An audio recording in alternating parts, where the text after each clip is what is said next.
O laser YAG, ele é um laser que é usado para remoção de tatuagem, então. É um laser que pode causar algumas cicatrizes, é um laser que ele pode não trazer a remoção de todo o pigmento, né? Então, cicatrizes tanto como queloide, hipertróficas.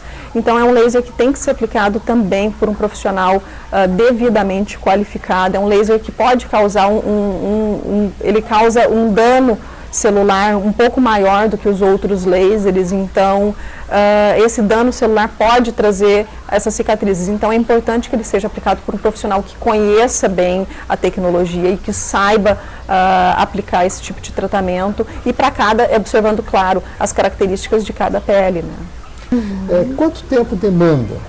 Né? Sim. Quantas sessões são necessárias? Sim.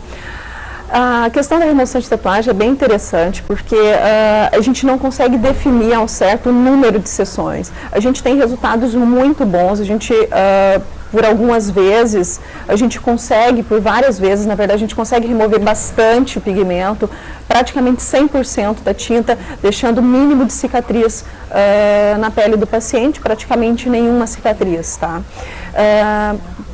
Para que seja definido o número de sessões, a gente tem que pensar no tipo de pigmento que foi colocado na pele do paciente, na condição pessoal do paciente em cicatrização dessa pele e, é claro, a cor desse pigmento. Por exemplo, se é uma tatuagem preta, por exemplo, tatuagens pretas normalmente são mais fáceis de serem removidas, é um pigmento mais fácil de ser removido, mas depende muito da qualidade da tinta que foi usada. Algumas tintas têm um metal misturado, elas não são puras, e isso dificulta muito na hora da remoção da tatuagem, né? Esse metal acaba absorvendo o calor do laser e impede a fragmentação do pigmento, porque é através da fragmentação desse pigmento que a gente consegue remover a tinta.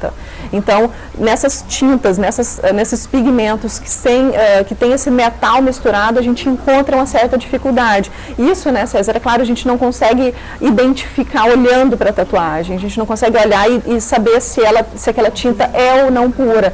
Então, é um número muito variado de sessões. Se tem, por exemplo, esse pigmento, se esse pigmento tem esse metal, a gente espera que seja um tratamento um pouco mais longo, né?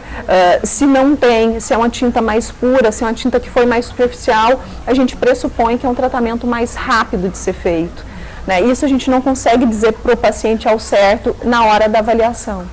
Então, a gente sempre diz, em média, 6, 8 aplicações, mas pode ser bem mais que isso ou um pouco menos. Depende muito de cada um. Vai depender das características da tatuagem, do tipo de tinta que for utilizado. E depende também da cicatrização do paciente, né? E da própria pele, no exatamente. caso. Se é uma pele que cicatriza bem, se é uma pele que cicatriza rápido, é uma pele que está é uma pele que está mais apta a receber potências mais altas do aparelho, é uma pele que responde melhor em termos de cicatrização, então é a pele que a gente pode tratar de uma forma mais tranquila. Se é uma pele que cicatriza mal, se é um paciente que já tem um histórico de cicatriz, a gente tem que tratar de forma mais cautelosa, porque pode gerar alguma cicatriz e a gente tem que minimizar esse risco, claro.